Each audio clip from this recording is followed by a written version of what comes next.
qiyaastii sanadkii 1864 waxaa deegaanka Sacmadeeq ee gobolka Sool ku dhashay wiil yar oo magaciisa lagu qoray taariikhda Soomaaliya, Sayid Maxamed Cabdulle Xasan. Aabihiis waxaa la oran jiray Cabdulle Xasan.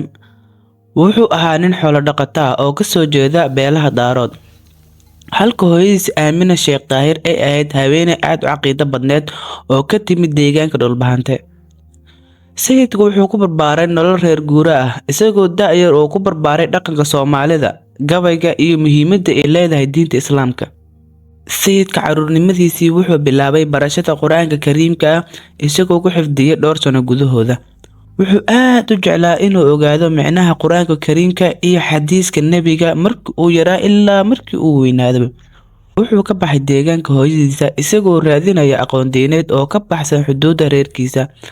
Wuxuu galay safaro badan oo ku tagay Boorama, Harar iyo Zanzibar, ayaa ka dhigtay nin aqoon ballaaran u leh shareecada Islaamka. Sanadkii 1894 sayidku wuxuu go'aansaday inuu u safro dhulka barakeysan ee Makka si uu u soo guto waajibaadka xajka. Intii uu halkaas joogay wuxuu ku biiray ururka Suufiga ee la yiraahdo Saalixiya oo diiradda saara nadaafadda diinta iyo ka fogaanshaha bidcada iyo la dagaalanka gumeysiga. Fikraddan cusub waxay ku dhalisay inuu noqdo nin leh aragti mideyn karta Soomaaliya oo dhan, kana kici karta gumeysiga iyo qalooca diinta. Markii uu Soomaaliya ku soo laabtay, sayidku wuxuu Berbera ka bilaabay dacwado lagu dhiirigelinayo inay dadka ka fogaadaan khamriga, tubaakada iyo qadka. Khudbadihiisa kulul ayaa ka careysay qaar ka mid ah culimada deegaanka, gaar ahaan kuwa qaadiriyada. Khaliifkani wuxuu sababay in sayidka laga celiyo Berbera, balse taas ma joojin. Waxay sii horisay rabitaanka ah inuu abaabulo dhaqdhaqaaq diimeed iyo mid qarannimoba. Sanadkii markuu ahaa 1899 Sayid Maxamed Cabdulle Xasan wuxuu ku dhawaaqay aasaaska ururka Daraawiishta.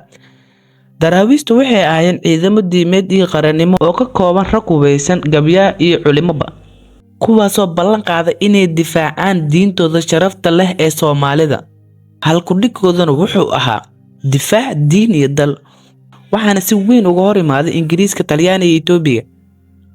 Laga bilaabo sanadkii 1900 ilaa 1920 Daraawiishtu waxay galeen in ka badan 20 dagaal oo waaweyn, waxaana ka mid ahaa dagaalkii Cagaarweyn, kii Gombula iyo kii Jidbalibo.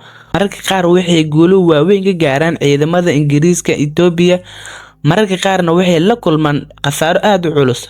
Hase yeeshee, geesinimada sayidka iyo gabayadiisa dhiirigelinta leh ayaa ilaalisay ruuxdii dagaalka.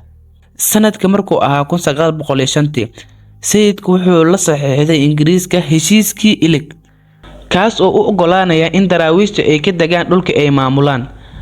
Laakiin heshiiskaas ma sii jirin muddo dheer, dagaaladii ayaana dib u sii qarxay. 1920 ciidamada Ingiriis oo taageero ka helay diyaarado dagaal oo weeraray xaruntii ugu weyneed ee Daraawiishta oo la oran jiray Taleex, taasoo horseeday burbur xoog leh dhanka Daraawiishta. 21 Diseembar sanadkii 1920 Sayid Maxamed Cabdulle Xasan wuxuu ku geeriyooday deegaanka Imi ee Itoobiya, isagoo u geeriyooday cudurka hargabka. Inkastoo uu geeriyooday, dhaxalkiisii taariikheed weli wuu nool yahay. Hogaamiye diimeed, halgamaa qarannimo iyo gabyaa aan la iloobi karin. Magaciisu wuxuu ka mid yahay astaanta ugu weyn ee halganka Soomaaliya ee gumeystiidnimada.